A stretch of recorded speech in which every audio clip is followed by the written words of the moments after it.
So let's walk through that configuration of domain security that we've been talking about. We're going to go into the EAC. Of course, here is where we would configure the certificates, do the initial certificate request. We've already done that, so we don't have to worry about it now. This is my Web SSL certificate, and actually that's going to work just fine. It is assigned to SMTP. In my case, it comes from a trusted authority. In real-life scenarios, that's going to come from a public CA. So that part's already been done, although that needs to be done on the other side as well. So our steps would be to go and first create a receive connector. We're going to create a receive connector and just call it partner company XYZ on this server. What role? The front end transport, and we're going to use it for partner communications. Okay, so hit next. Listen on all available IPs on port 25 is fine, but we need to remove this range and add in a new range. Okay, and this will be the public IP address of that system. Okay, it can be a range, or it can be just an address for a particular server that's going to be the source server for all messages coming from that organization.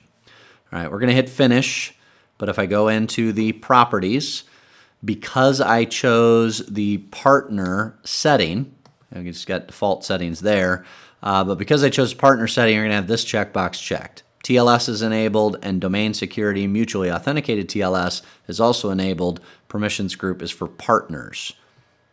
All right, on the scoping, we see the addresses.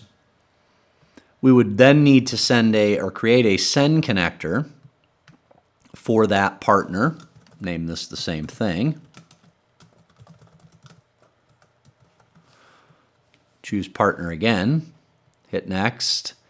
And then we have to use MX records. I've never understood this. It's always been like this, but you would think I could route mail directly to that system, but no, they force you to do MX records. And that's fine. I mean, you can actually set up a conditional forwarder on your internal DNS server to say, hey, forward all queries for this particular domain to the DNS server that's responsible.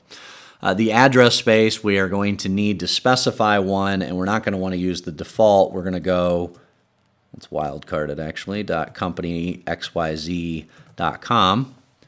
Okay, so anything sent to them, if you want to scope it, that's actually a good idea in domain security scenarios. And I'm limiting, I can only use this server. I know I only have one server, but only this server is able to send to that particular organization using that connector.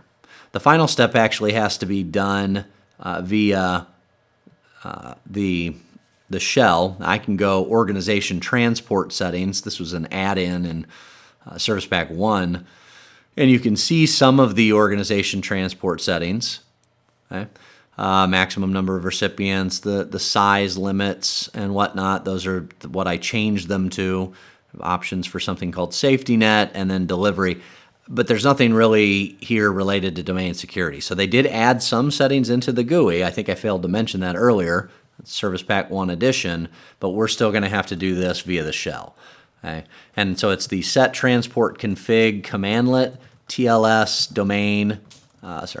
send domain secure list, company xyz.com, and the TLS receive domain secure list, same thing. And that just tells your server that these are the partner organizations for which domain security is actually enabled. You still need to take the other steps of creating the connectors and the certificates. But at this point, we would be ready to communicate with that domain, and then we could use protocol logging or look at the headers in Outlook to make sure that the TLS protection was actually being utilized. So a nice feature. It's not that difficult to implement on your Exchange servers as long as the other organization has Exchange Server 2007 or later, then domain security will work just fine for that point-to-point type of scenario.